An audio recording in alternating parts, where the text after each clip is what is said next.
Kremlin bukan hanya sebuah bangunan, tetapi mencakup seluruh pemerintahan Rusia. Apa yang membuatnya begitu luar biasa? Apakah karena skuad elit Putin yang menjaganya, atau rute pelarian rahasia yang berjalan di bawahnya? Penasaran untuk mengetahuinya? Mari kita eksplorasi 5 fitur keamanan Kremlin yang paling menakjubkan yang akan mengejutkan Anda. Pertama, Arsenal Kremlin. Tempat ini jauh lebih dari sekadar sebuah arsenal mewah di Kremlin. Terletak di puncak Bukit Borovitsky di Moskow, Kremlin membentuk semacam kota dalam kota, bekas rumah bagi kerajaan Rusia dan sekarang kediaman resmi Presiden Rusia. Menariknya, nama Kremlin berarti benteng di dalam kota. Sering digunakan sebagai metonimia untuk pemerintahan Rusia. Kremlinologi adalah istilah resmi untuk studi politik Uni Soviet dan Rusia. Sejak zaman dulu, ketika Pangeran Yuri Dolgoruki memerintahkan pembangunan benteng kayu pertama pada tahun 1906 hingga abad ke-14, ketika Kremlin secara resmi menjadi bagian dari kosakata Rusia, pengaruh benteng ini meluas keluar temboknya sendiri. Karya masterpiece yang kita nikmati hari ini tak muncul dalam semalam, tapi diciptakan di akhir abad ke-15 berdasarkan impian Pangeran Ivan Agung dari Moskow yang memiliki visi akan ibu kota yang mampu bersaing dengan Konstantinopel, dan ia menamakannya sebagai Roma ketiga. Ivan mendatangkan arsitek Italia untuk bekerja di bangunannya yang megah ini, dan sebagian besar karyanya masih berdiri kokoh hingga hari ini. Di dalam Kremlin Moskow terdapat tidak kurang dari 5 istana, 4 katedral, dan gerbang tembok beserta menaranya. Dan menutupi semua kemegahan ini, kita memiliki Grand Kremlin Palace yang pernah menjadi tempat tinggal para kaisar Rusia dan kini menjadi tempat di mana presiden bersantai. Dengan hampir 3 juta pengunjung pada tahun 2017, bisa dikatakan bahwa Kremlin Moskow bukan hanya sebuah tempat tinggal, tetapi juga tujuan wisata yang populer. Namun perjalanan masih belum berakhir. Saat melihat sudut utara, Anda akan menemukan Arsenal Kremlin yang berdiri teguh di tempat yang begitu besar ini. Arsenal tua dengan bangga berada di dalam kawasan Kremlin Moskow di Rusia.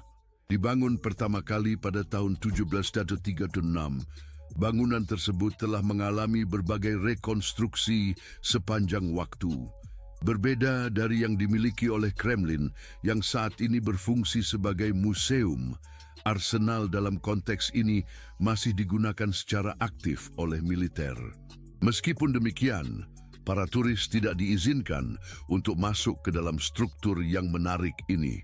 Arsenal ini memiliki bentuk yang menonjol seperti trapesium yang panjang dengan 2 lantai, mengingatkan pada masa lalu abad pertengahan, di mana meriam dan kehormatan militer disimpan di sana. Sebaliknya, ia penuh dengan gudang, namun takdir menginginkan agar mereka terbakar pada akhir abad ke-17. Maka Peter yang Agung mengumpulkan tim arsitek impian dari Rusia dan Jerman untuk membangun Arsenal Kremlin. Konstruksi dimulai pada tahun 1702 dengan tujuan menjadi struktur yang megah di Moskow. Sayangnya, Perang Besar Utara melawan Swedia menunda konstruksi karena kesulitan keuangan. Itu selesai pada tahun 1736 di bawah pengawasan Marsekal Lapangan Burkhard Christoph von Munich. Tetapi kisah dramatis Arsenal Kremlin tidak berakhir di sana. Kebakaran pada tahun 1737 mengubahnya kembali menjadi abu dan dibutuhkan restorasi dari tahun 1708 hingga 1709 untuk menghidupkannya kembali. Maju ke epik keluarnya Napoleon ketika pasukannya meledakkan pusat dari Arsenal pada tahun 1812, dibutuhkan upaya restorasi dari 1814 hingga 1828 untuk memberikan penataan ulang neoklasik ke lokasi tersebut. Bangunan itu kemudian dikonversi menjadi museum yang merayakan kemenangan Rusia atas Napoleon. Meskipun terletak di lapangan resimen presidensial, penting untuk menekankan bahwa Kremlin bukanlah area tempat tinggal. Berbeda dengan wilayah lain yang ditujukan untuk pejabat atau warga kaya, wilayah Kremlin tidak menyediakan tempat tinggal tradisional. Kehadiran resimen presidensial memberikan aspek militer jauh dari lingkungan tempat tinggal mewah di dalam tembok. Jadi, jangan berharap akan atap mewah atau pesta barbeque di halaman dalam benteng ini. Inilah yang membuat perbedaan besar. Ini adalah area yang dilarang bagi wisatawan. Maaf, tidak mungkin untuk masuk dan mengagumi keamanan megah arsenal tersebut.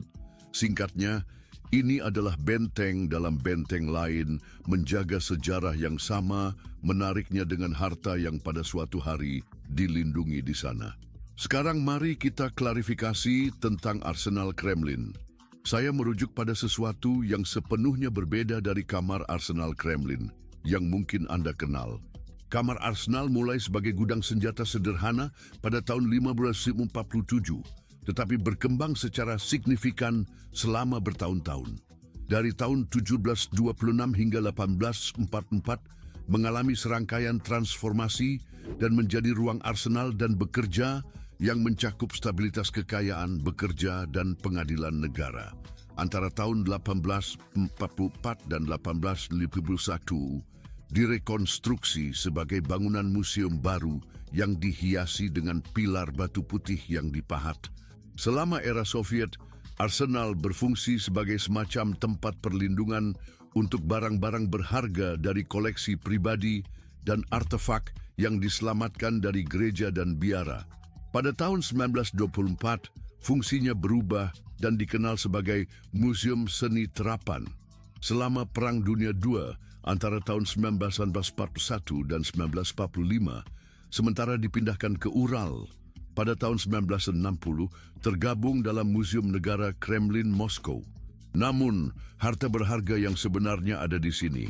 Pameran dinding berlian telah dipamerkan di ruang arsenal sejak tahun 1997.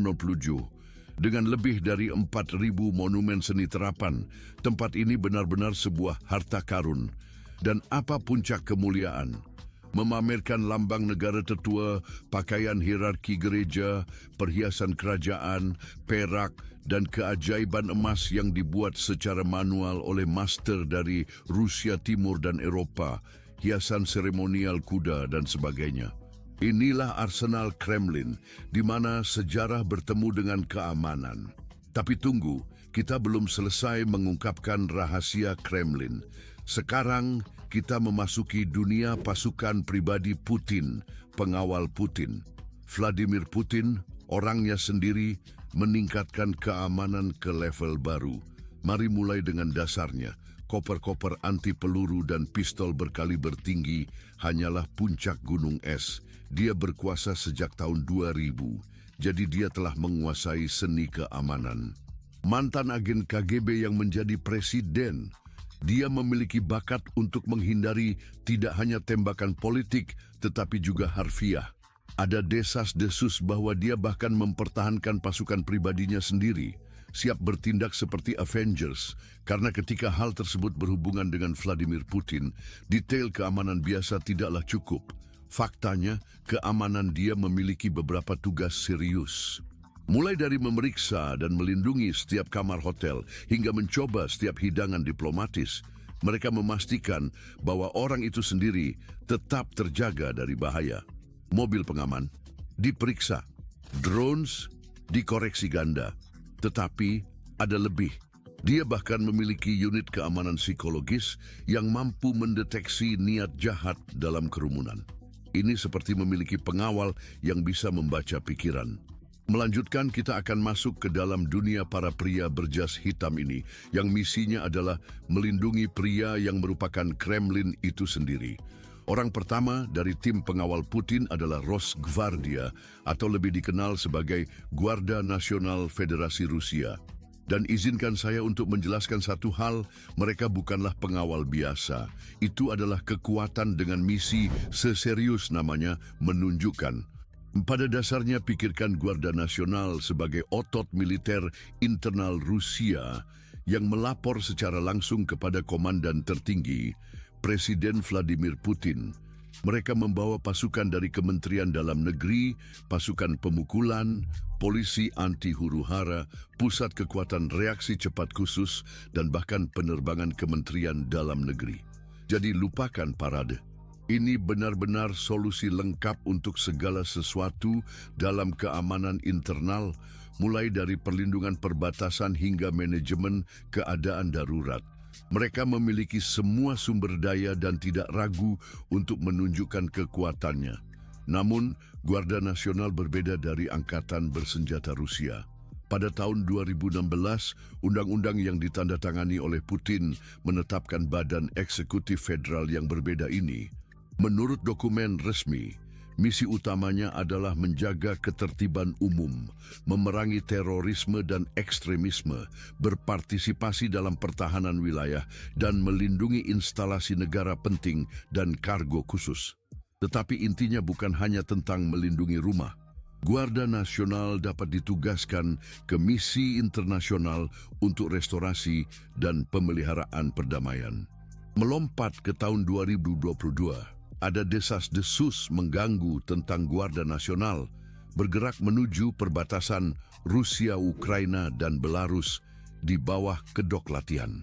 Ketika pasukan Rusia memutuskan untuk berperang dengan Ukraina pada bulan Februari, pasukan Guarda Nasional berada di garis depan, maju ke wilayah seolah-olah mereka milik sana.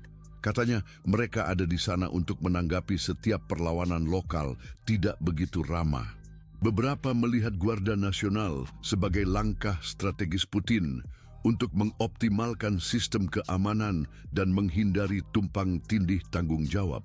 Yang lain mencurigai bahwa ini adalah kartu truf rahasia Putin, tentara pribadi yang ditujukan untuk menangani kerusuhan sipil atau berani dikatakan revolusi warna di dalam dan di luar batas. Ini adalah jenis intrik layaknya dalam novel spionase.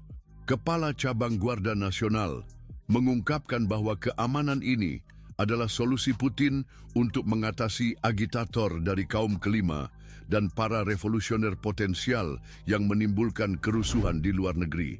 Singkatnya, Guarda Nasional adalah tinju pengokoh Putin, menjamin stabilitas dan ketertiban sosial di Kremlin dan di seluruh Rusia.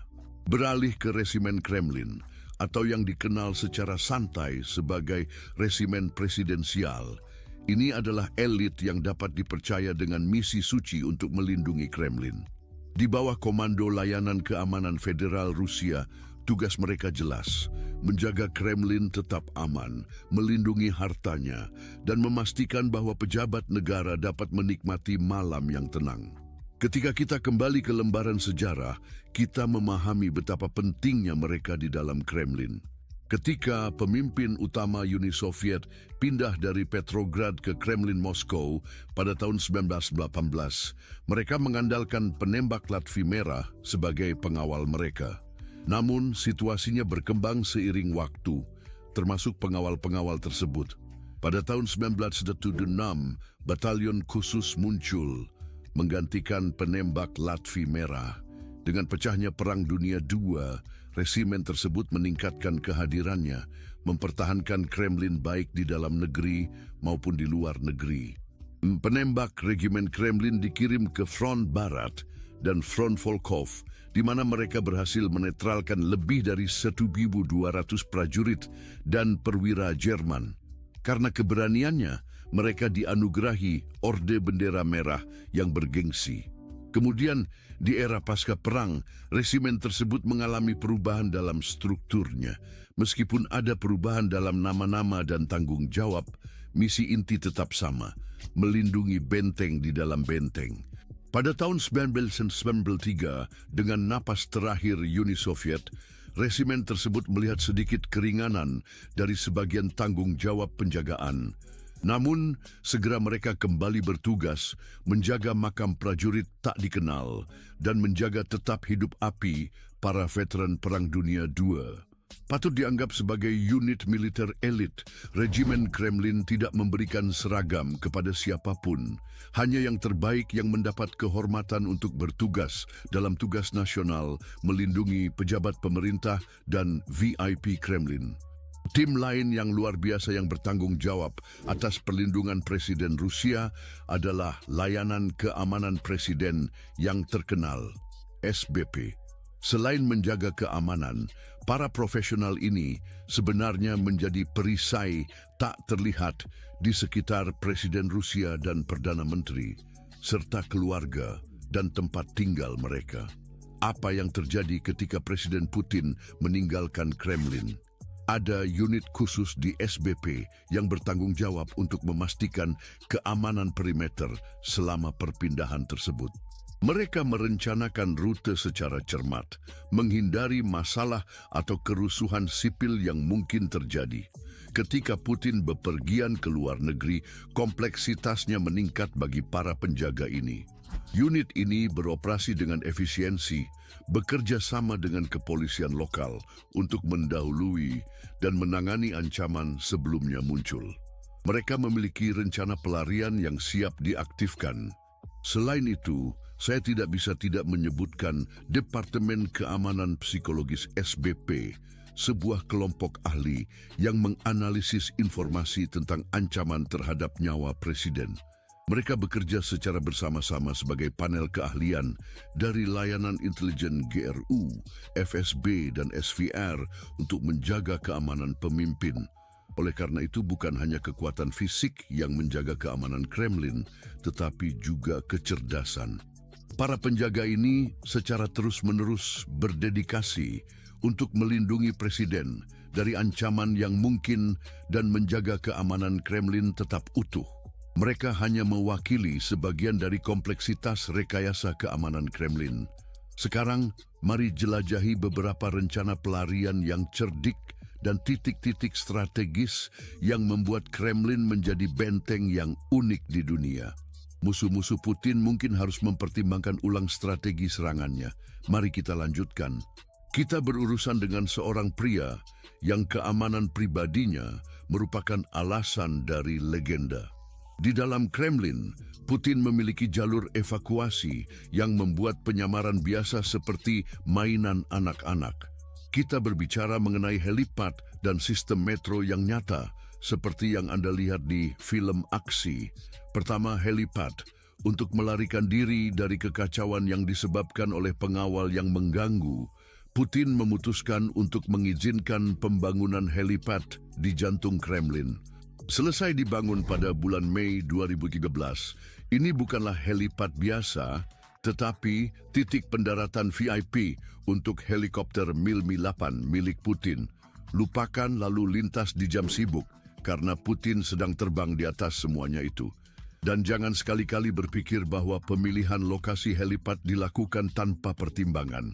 Ada kehati-hatian yang teliti untuk memastikan agar tidak mengganggu arsitektur Kremlin. Tetapi itu masih belum sampai separuh dari kisahnya, karena Putin membawa rencana pelariannya ke level yang benar-benar baru. Tertarik dengan helipad? Tahan napas, karena dia memiliki rencana cadangan yang melibatkan Metro Moskow. Ya, Anda mendengar dengan benar. Sistem metro yang sama digunakan oleh jutaan penumpang setiap hari. Kereta bawah tanah Moskow sekarang tidak hanya perjalanan bawah tanah biasa. Ini adalah jaringan yang luas yang melayani tidak hanya Moskow, tetapi juga kota-kota tetangganya. Beroperasi sejak tahun 1935, menjadi sistem kereta bawah tanah pertama di Uni Soviet. Namun, ceritanya menjadi lebih menarik. Ada sistem kereta bawah tanah kedua yang lebih dalam, dikenal sebagai D6, tersembunyi di bawah permukaan. Dan mengapa? Bukan untuk kebutuhan sehari-hari selama jam sibuk. Mereka mengatakan bahwa itu dirancang untuk evakuasi personel kunci dalam kasus serangan nuklir. Bayangkan jalur kereta bawah tanah rahasia yang menghubungkan Kremlin, markas besar staf umum, markas FSB, Kementerian Pertahanan, dan beberapa fasilitas rahasia lainnya. Seakan kita sedang menonton film James Bond yang terjadi di bawah jalan-jalan Moskow, bukan? Dan Putin tepat di tengah-tengah semuanya. Di sini ada detail mengejutkan. Dikabarkan bahwa pintu masuk dari sistem rahasia ini ada di bangunan sipil seperti Perpustakaan Negara Rusia dan Universitas Negara Moskwa. Ya, perpustakaan atau universitas biasa, Anda mungkin memiliki pintu keluar darurat rahasia dari era Perang Dingin. Namun, di mana persilangan antara sistem rahasia dan kereta bawah tanah konvensional terjadi. Mereka mengatakan bahwa itu tersembunyi di belakang stasiun Sportivnaya di jalur Sokolnicheskaya, sejenak pintu keluar darurat yang disediakan untuk personel militer elit, dan ada desas-desus bahwa beberapa warga sipil dipilih secara acak untuk dievakuasi. Mungkin bijaksana untuk percaya, kemudian ketika Putin berbicara tentang siap menghadapi segala kemungkinan, dia tidak hanya berbicara tentang persediaan ruang bawah tanah yang dikunyah.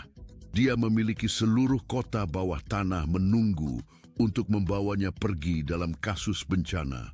Sekarang, setelah kita menyebutkan heliport harfiah dan jaringan kereta bawah tanah, saatnya untuk membahas kereta lapis baja terkenal Putin yang mengangkutnya dengan cepat dan diam-diam di seluruh Rusia.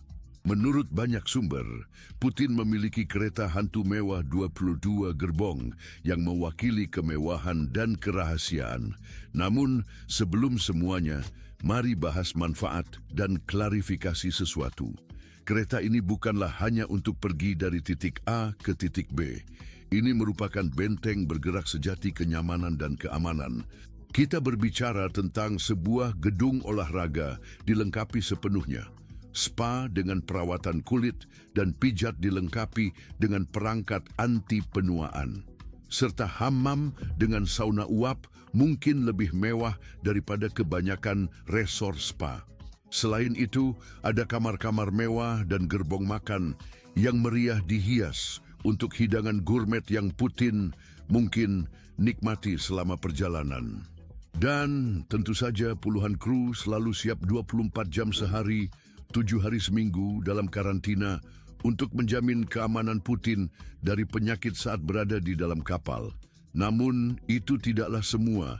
Kereta ini mewakili pusat hiburan bergerak sejati, termasuk bioskop di mana Putin bisa menonton film-film box office terbaru saat melintasi lanskap luas Rusia. Menariknya, kereta lapis baja ini bukanlah akuisisi baru. Sebenarnya, itu dipesan pada tahun 2014, tetapi penggunaannya meningkat selama invasi Rusia ke Ukraina pada tahun 2022. Sekarang penting untuk menekankan bahwa kereta ini hampir menjadi benteng bergerak sejati. Pintu dan jendela anti peluru, lapisan pelindung berat.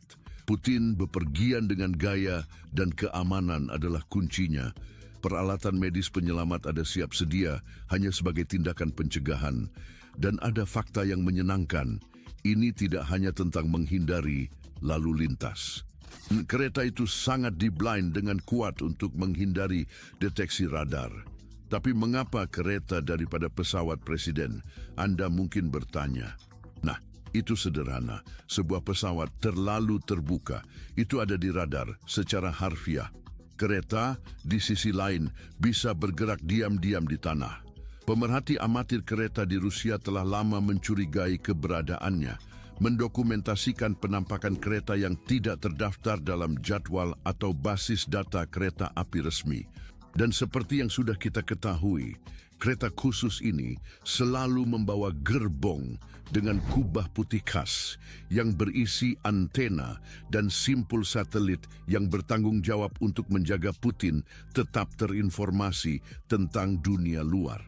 Sebenarnya, jalur kereta seluruhnya diduga dibangun di seluruh Rusia, menghubungkan kediaman pribadi Putin ke arteri utama kereta api, dengan stasiun rahasia yang hanya dapat diakses oleh kereta hantunya untuk menjaga presiden tetap bergerak tanpa meninggalkan jejak.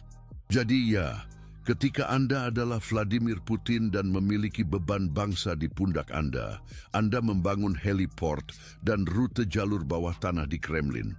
Dalam permainan kekuatan, tidak ada yang dibiarkan kebetulan. Istana Besar Kremlin menonjol sebagai salah satu tempat paling terfortifikasi di negara ini, dengan sumber daya keamanan yang luar biasa yang memerlukan perhatian. Selain istana, kompleks besar ini juga menampung gereja-gereja penting, ruang penerimaan, bangunan pemerintah, dan banyak lagi. Sejarahnya bermula pada abad ke-12 ketika sebuah benteng kayu didirikan oleh Pangeran Yuri Dolgoruki pada tahun 1947. Selama berabad-abad benteng ini berkembang dan pada abad ke-16 Ivan yang mengerikan dan Boris Godunov menambahkan sebuah istana megah.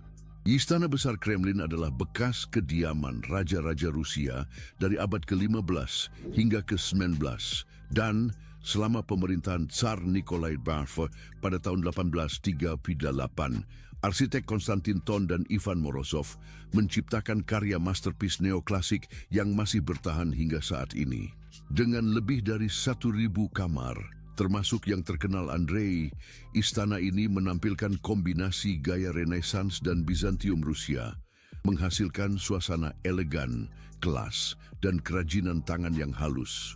Hiasan-hias mewah, lukisan keluarga kerajaan Eropa, dan pola-pola enamel yang detail pada dinding dan jendela turut menyumbang pada kemegahannya. Bagian luar istana ini adalah sebuah masterpiece, dihias dengan karya seni batu yang rumit, mural, patung, dan ornamen lainnya yang menghidupkan dinding-dindingnya.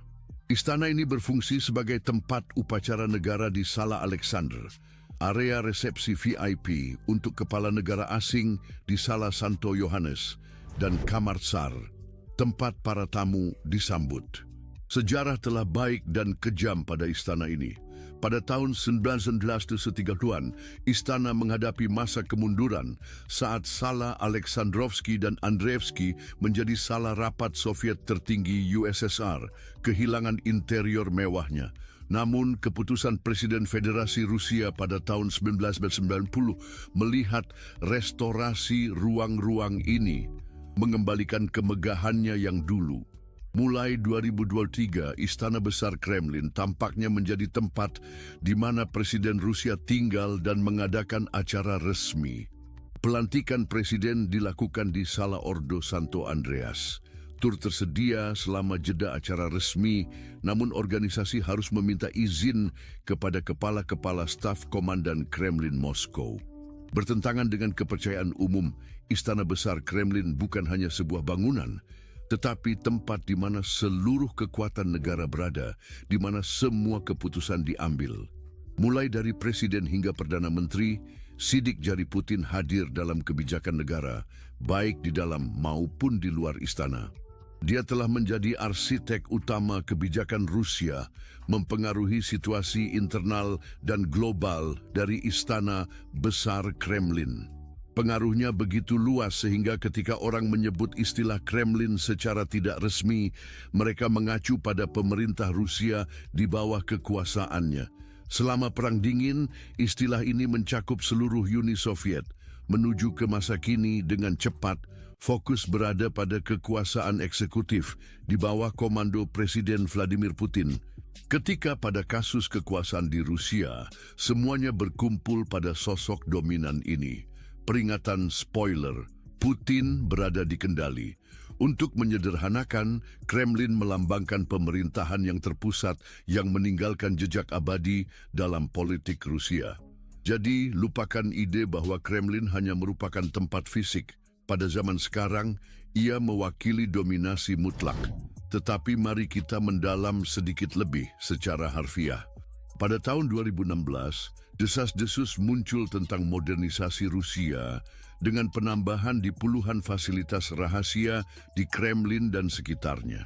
Selain itu, Moskwa memiliki jaringan fasilitas yang sangat dalam di bawah tanah.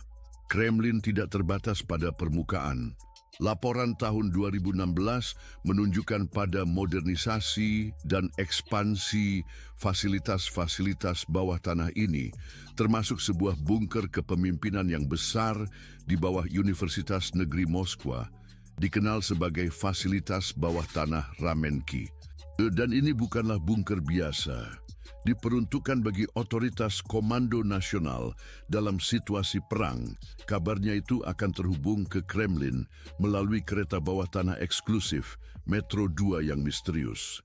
Terakhir, kita akan membahas topik ini lebih detail nanti.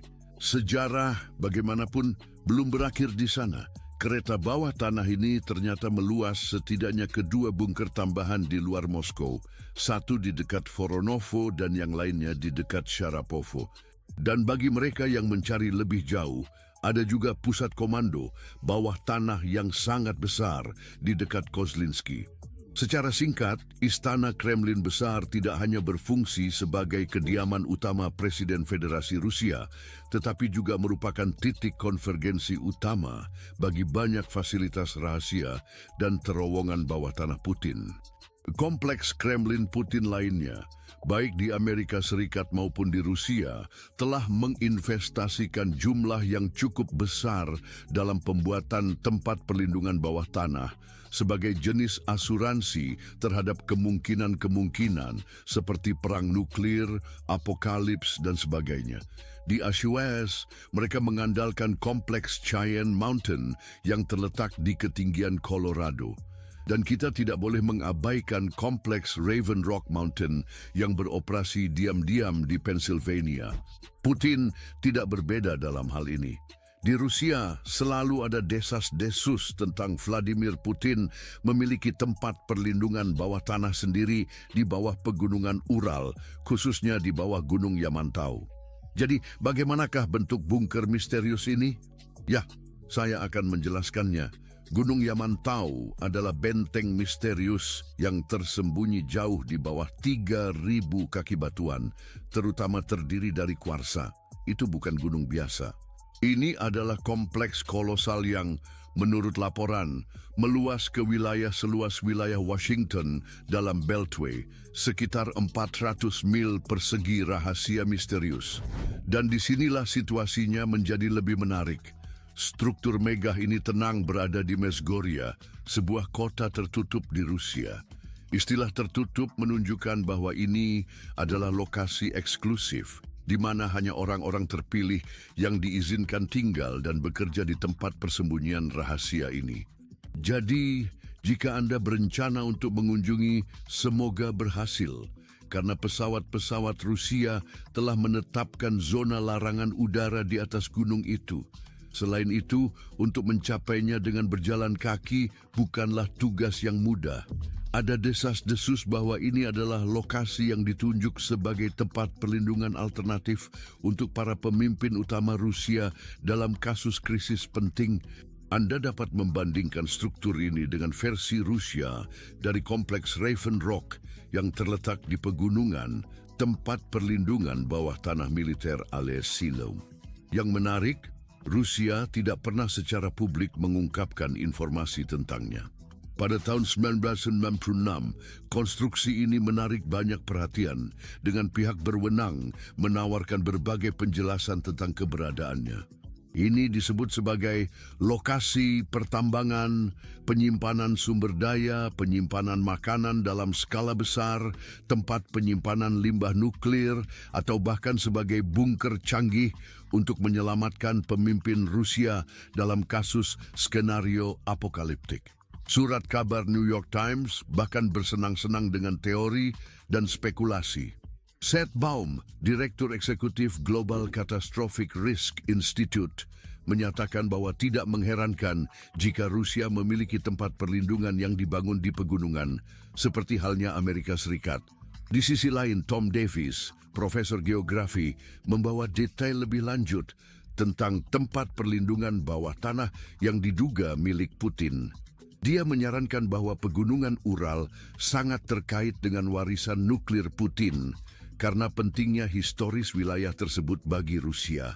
Selama Perang Dingin, ada laporan bahwa Rusia mendirikan bunker dan tempat perlindungan di Ural, sehingga membuat daerah ini menjadi pilihan logis untuk kemungkinan tempat persembunyian Putin.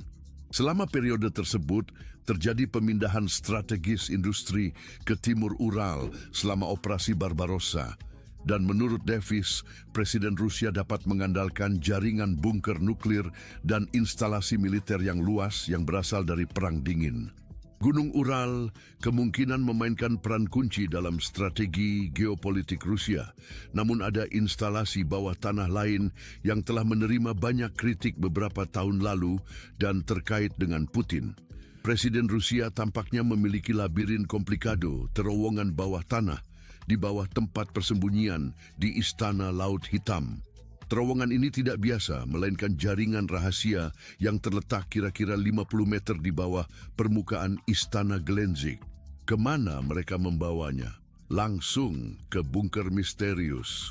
Komitmen ini pertama kali diungkap oleh Business Insider, menunjukkan bahwa Putin memiliki visi untuk membangun benteng bawah tanah ini lebih dari 1 dekade yang lalu, bahkan sebelum aneksasi Crimea pada tahun 2014. Sementara dunia melihat Putin terlibat dalam pembicaraan diplomasi dengan Presiden Assad selama riset, di balik layar ia sedang mengembangkan strategi yang berbeda. Terowongan menunjukkan kekhawatiran Putin untuk bersiap menghadapi revolusi atau perang.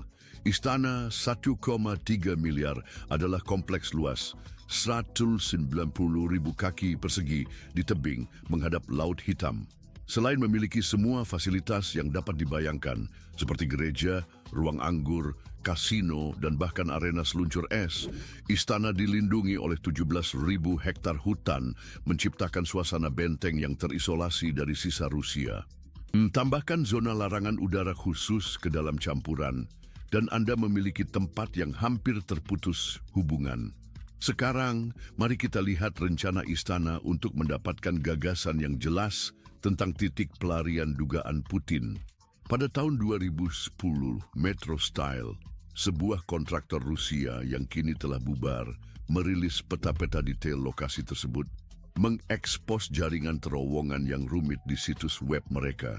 Peta-peta ini, yang menunjukkan labirin bawah tanah, tersedia untuk publik memeriksanya hingga ditutup pada tahun 2016. Berdasarkan perintah Putin, mereka menyatakan terowongan ini bukan sekadar permainan. 2 di antaranya, masing-masing dengan panjang sekitar 40 dan 60 meter, menciptakan sekitar 6.500 kaki persegi ruang hidup potensial. Tahan ledakan? Pasti. Dilapisi dengan beton tebal, terowongan ini siap untuk apapun yang terjadi. Air tawar sudah dikonfirmasi. Ventilasi? Ya. Kabel-kabel panjang untuk menopang penghuni VIP selama beberapa hari atau bahkan minggu? Ya. Dalam proyek rumah lindung yang rumit ini, sumur lift menghubungkan kompleks dengan 2 terowongan. Terowongan yang lebih rendah bahkan dilengkapi dengan jembatan menuju pantai serta rak-rak kabel, menunjukkan struktur untuk menyediakan listrik, pencahayaan, dan kabel serat optik ke pusat komando. Yang membuat konfigurasi ini semakin menarik adalah bahwa ini bukanlah tempat perlindungan khas yang didanai oleh pemerintah. Tidak, ini adalah investasi pribadi dari Putin. Dia bersikap seolah-olah sedang bermain game jangka panjang, bersiap menghadapi ancaman, dan membangun perangkap untuk perlindungan atau pelarian. Mari kita sekarang membahas Kremlin bawah tanah akhir di bawah permukaan Moskow yang dikenal sebagai Remenki atau Remenki 43. Pada tahun 70-an, orang Rusia secara rahasia membangun bunker-bunker dalam distrik tersembunyi ini. Bunker-bunker ini yang dikelilingi oleh misteri, akses rahasia, dan bahkan pabrik beton kuno yang terbengkalai telah menjadi target legenda. Mari kita kembali ke tahun 50-an, ketika Soviet mempertimbangkan untuk mendatangkan kembali pejabat pemerintah dan militer tinggi ke Remenki. Meskipun rencana besar itu tidak terwujud, Soviet melanjutkan dengan rencana B, menciptakan jaringan bunker yang rumit, semuanya saling terhubung dan cerdik tersembunyi di bawah fasad pabrik beton. Beralih ke tahun 70-an, bunker bawah tanah telah siap, menyamar sebagai garasi yang tidak berdosa. Dokumen-dokumen yang baru saja dirilis mengungkapkan rahasia-rahasia bunker ini yang mencapai kedalaman luar biasa hingga 189 meter. Pada tahun 1992, majalah Time mengungkapkan detail tentang bunker-bunker ini, mengutip seorang agen KGB yang tidak diidentifikasi yang terlibat dalam pembangunannya. Mengakuinya, bunker-bunker ini mampu menampung antara 15.000 hingga 17.000 orang.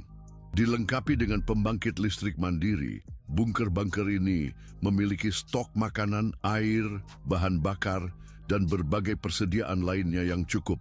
Bahkan sebuah toko roti dan bengkel mobil ditemukan di sana. Mereka dilengkapi dengan sistem penyaringan udara yang canggih dan AC, serta fasilitas daur ulang limbah.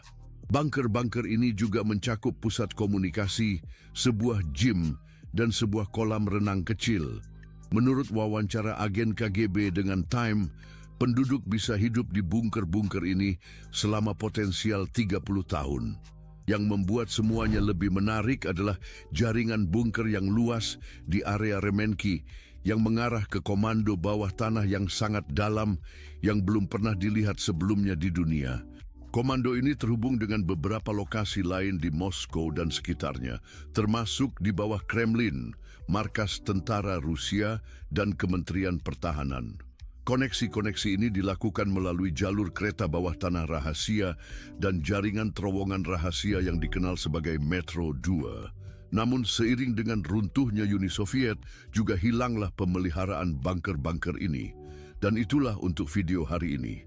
Jika Anda ingin melihat konten-konten menarik lainnya seperti ini, klik salah satu video di layar Anda dan kita akan bertemu di sana.